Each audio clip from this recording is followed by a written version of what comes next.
Leyes de la Gestalt. Clasificación de las leyes de la Gestalt.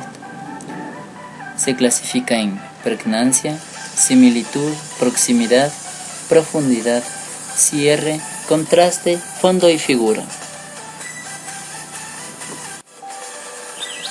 Principios de la Gestalt. Pregnancia. Los elementos son organizados en figuras lo más simples que sea posible. Proximidad. Los elementos aislados, pero con cierta cercanía, tienden a ser considerados como grupos. Fondo y figura.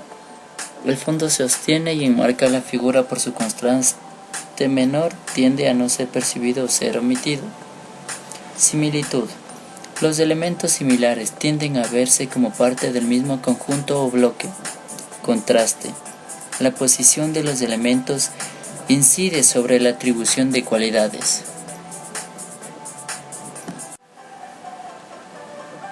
Leyes de la Gestalt.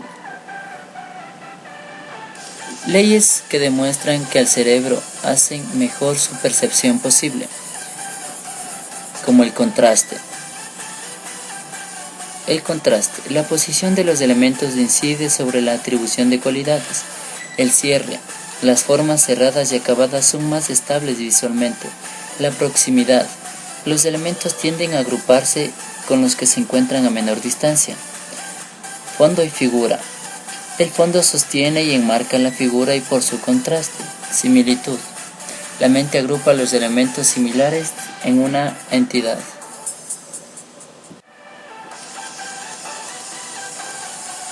Contraste. La posición de los elementos incide sobre la atribución de cualidades. Pregnancia. Se basa en la observación de que el cerebro intenta organizar los elementos percibidos de la mejor forma posible. Esto incluye el sentido de la perspectiva, volumen, profundidad, etc. El cerebro prefiere las formas integradas, completas y estables. Proximidad.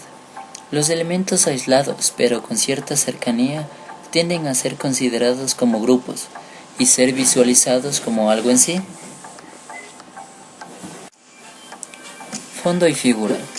El fondo sostiene y enmarca la figura y por su contraste menor tiende a no ser percibido o a ser omitido. Profundidad. Los elementos tienden a agruparse con los que se encuentran a menor distancia. Similitud. Los elementos similares tienden a verse como parte del mismo conjunto o bloque. Estos conjuntos se pueden separar claramente del resto.